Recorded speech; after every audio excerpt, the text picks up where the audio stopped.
চারঘাট উপজেলার পিরোজপুর গ্রামে হেজবুল ইসলাম নামে এক কৃষককে ছোবল দেয় রাসেলস ভাইপার। এ সময় তিনি সাপটি মেরে ব্যাগে ভরে চলে আসেন রাজশাহী মেডিকেল কলেজ হাসপাতালে। পরে তাকে সেখানে চিকিৎসা সেবা দেয়া হয়। এর আগে ৬ মে একই উপজেলায় এ সাপের কামড়ে মারা যান রাজশাহী বিশ্ববিদ্যালয়ের শিক্ষার্থী শাকিনুর রহমান সাব্বির।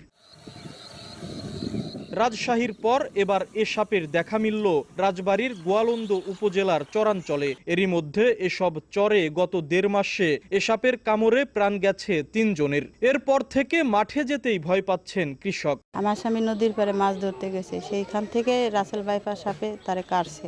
নৌকা সর হয়ে গেছে, নৌকার তলে আসলে সাপ, সে সাপে কামড় দিয়েছে। ওই সাথে সাথে আমরা ডোর বাঁধতে ফেরত তুলে গেছি, তারপরের দিনে মৃত্যু হয়ে গেছে। সাপের কালার হলো কালচে কালচে বল সাফা। আমাদের এলাকায় ৩ জন মানুষ সাপে কামড় দেওয়া মারা গেছে।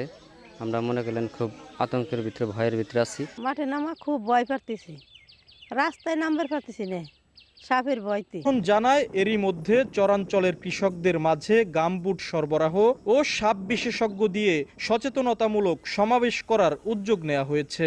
১০০ গামবুট এর ব্যবস্থা করেছি, হয়তো খুব দ্রুতই আমরা কৃষকদের মাঝে এটা বিতরণ করতে পারবো। এছাড়া আমরা একজন সাপ বিশেষজ্ঞ নিয়ে এসে আমরা কৃষক সমাবেশ করব। চিকিৎসকরা বলছেন, আক্রান্ত ব্যক্তিকে সঠিক সময়ে হাসপাতালে আনলে চিকিৎসার মাধ্যমে সুস্থ করা সম্ভব। রাসেল ভাইপারের কাটার রোগী যদি খুব দ্রুত হাসপাতালে আনা যায়, অনেক ক্ষেত্রেই পর্যাপ্ত চিকিৎসার মাধ্যমে এর সমাধান সম্ভব হয়েছে। বিশ্বে ভয়ঙ্কর বিষধর সাপের তালিকায় শীর্ষ 5-এ অবস্থান রাসেলস ভাইপারের। তবে হিংস্রতা আর ক্ষিপ্রতায় বিপন্ন প্রজাতির সাপটি আরও এগিয়ে। শরীরে চাঁদের মতো ছাপ থাকায় বাংলাদেশে সাপটি চন্দ্রবোরা নামেও পরিচিত। আশিকুর রহমান, সময় সংবাদ, রাজবাড়ী।